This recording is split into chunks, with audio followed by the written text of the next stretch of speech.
What is up, YouTube? And today we're going to be talking about the Yeli rerun. Once again, I know I just made a video on it, but I'm going to be talking about more in depth if she is actually a must pull on the banner if you guys don't own her, or even if her dupes are worth going for. Now, keep in mind this is just my own opinion, but I do have a pretty good understanding of the game in both PvP and PvE right now, I'd say. And I know some of you guys, I'll just say first and foremost, if you really like Yeli as a character, especially because she has the skin coming out, regardless of what I say, you should definitely pull for her, and if you want to buy the skin, go ahead, because honestly, meta is meta, but pulling for characters that you want and using the characters that you want is way more fun and enjoyable. So just go for it if you want, and don't really worry about what I say too much. But I'm going to be talking mostly from a meta standpoint, and she's going to be rerunning for about a week. So after the global launch on Asia, we'll actually have her for a week. Now, in terms of if she's actually worth going for, let's actually go and compare her to two other DPSs that are basically the three trifecta of PvE DPSs in the game. So we have Liliam, we have Ditting, and we also have Yeli, and these are basically the three single target DPS. You can get through all of PvE with either of these three. Ditting's a little bit harder because he does way less damage, and he doesn't really have that much going for him outside of his S3, right? His S1 hits not that hard. So because of that, he's like a tier below than the two, but he's still very good, and I'll talk about him in a little bit. But let's actually talk about Yeli first. So Yeli, as she stands in the current meta, she is really good in PvE content. So if I actually look at like the thresholds, you're gonna see that for every single threshold, she'll be in like some of the top runs for the rankings. I'm gonna go through all three, so bear with me here. Even for Doki Doki, she's gonna be used here as well. And for Aurora, she's also going to be used here. And it's going to be the same thing for Shells as well. Shells are also going to have all three of the DPSs, including Yeli, right? The only thing is with Yeli is you can actually use her in one more area of content, and that is Doki Doki Inferno. She has AoE damage. You can actually do a very fast team with her if you have Lily to reset her S3, which you will get eventually from the selector once global releases next week. So you can run Lily Yeli and then kind of just speed run through the game. And then Liliam and then Ditting cannot actually do that because they are unable to actually do any AoE damage. So they're very bad in Doki Doki Inferno. So because of that, Yeli kind of has like that one up because she's able to do one more area of content in PvE outside of these two. Another upside is that she has a ton of damage and she's really easy to build because of this crit rate chance up. This means you only need 70% crit rate on her, and it makes her a lot easier to build in the early game. So for newer players, she's one of the easiest to build. Also with Ditting, like he has this crit rate buff as well in his S2, but you have to keep in mind that this only targets the lowest HP percentage monsters, so sometimes it doesn't go in the boss, which makes it very annoying, and you do want him at 100% crit rate eventually. But Yeli's like extremely easy to build, and she also has a defense down for you, which is going to be very nice because you can just defense down characters without needing to bring another defense down unit. The thing is, the defense down rate is only 50%, and without effect accuracy, it's going to go down to 25%. But the good thing is that it hits 3 times, so it's essentially a 75% chance to land, which isn't the highest, but it's alright, right? You also have to keep in mind there's a 10% chance to miss, so yeah, it's not going to actually be 75. There also is that innate 10% chance to miss, so it's going to be 75%. So yeah, you'd think that automatically she's better. But the only thing I'd say about her is that, one, to get her online, the shell that you need for her is harder to get. This is going to be from Shadow Flame Hyoen, which is way harder than getting like something like a White Fang, which you can use on Liliam and Ditting right away, which is like super easy to get early game. So the shell is really hard to get for newer players. And also the way that her damage works, there's RNG. So her passive makes it so that every time she uses S1, she'll have a chance that decreases after the first time it procs. So you're guaranteed at least 2 S1s when you S1 on your turn. If you S3, you'll be guaranteed 1 S1 after.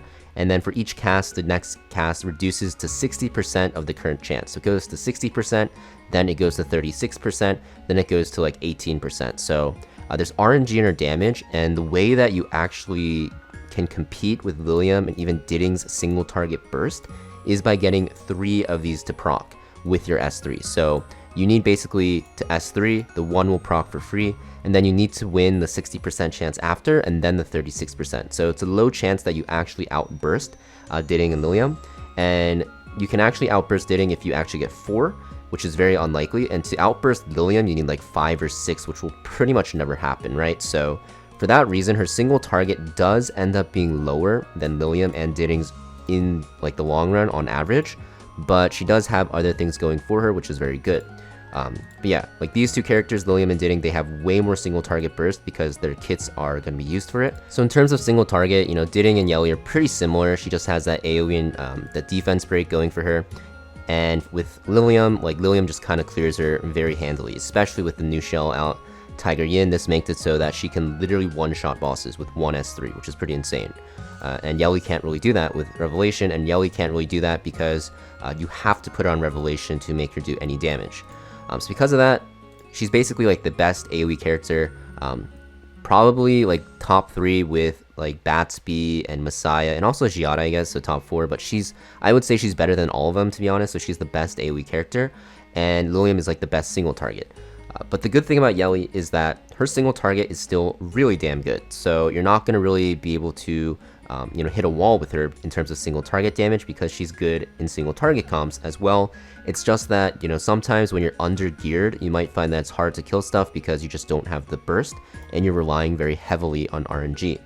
So yeah, that's like Yeli. You know, one other downside that's not as common is if you run her with like a Doki Doki team or something that reduces her cooldown, this can actually mess up her damage because you really need this S3 cooldown to line up with her Revelation cooldown, which is 3 turns. So anything that reduces her cooldown besides Lily can really mess this up because Lily also reduces shell cooldown. So yeah, there's like a lot of positives, there's some negatives, but for the most part, she's a very good character. Now, I will say though, you have to consider the PvP aspect of this game because PvP is such a huge thing in this game. So especially for Summon Arena, for example, you're going to see that Yeli is going to be very limited in how you can pick her. She's only going to be picked in turn 1 gameplay with like Cleave and CC. You can pick her in Bruiser, but that's kind of cope, and that's kind of what I do. I kind of cope with her because I love the character design, but it's really hard to use her in turn 2, so if you're not like super fast and cleaving or CCing, then it's going to be hard to use her in PvP. You can still use her in PvE, but for PvP it's pretty hard.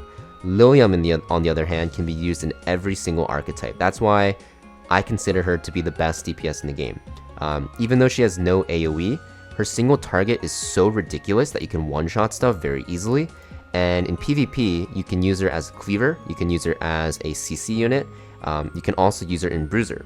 The reason why is because Bruiser gameplay, she has healing on her S1, she's immune to control and turn meter, which is nice. She also has this S3, which can HP seal, which is very good against like HP scaling units like Sonya and Tiamat. And also just does a ton of damage. And in Cleave, she can like one-shot. If you can execute with her S2 with something that can push her up on the second turn, you stun everything and you win, and it's pretty much the same argument for crowd control players. So she's used in every single archetype, and she's used as a god tier counter pick against full control teams. Now this is like less of a plus side because most people, especially when you climb higher and higher, they don't play only control. They'll play control and cleave mixture, and she kind of just dies to any cleaver. So, you know, she'll get one shot by other Yelis and like Messiahs, but if you go against a full control team and you pick her, she's basically a must ban or she solo wins you the game. So that's like the plus side about Liliam for PvP. I think Liliam is going to be better for PvP overall. If you're a turn 1 player, Yeli is going to be still like, I'd say slightly better because you can cleave a lot easier with her, but Liliam is so flexible that she's like super strong for PvP. So that's like the big reason why I think personally Liliam is just the better unit. Now, still, you know, if you have Liliam, if you have Lily, you know, do you go for Yeli? Very hard argument. I think if you're on the fence about it, you might as well pull for her because you're probably on the fence about it because she's waifu AF and you're getting that skin, or you might buy that skin. And she's just a really good character, and honestly you can use them both together. In fact, if I actually look at my repeat battle for Sharon Inferno, also for Aurora and Termaton, you can see I use them together. So it's not like you don't, if you have Liliam you'll never use her. Please give me my my Veronica shell. Nope, I don't have it.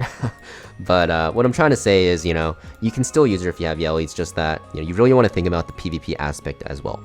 So I know I kind of like went on and on about Yeli, but it's a very hard decision, and 80 summons to pity her is honestly very expensive. And because the banner will be still running with Plume's banner, you're gonna be like in a situation where you're very low on summons, so it's something you have to kind of think about.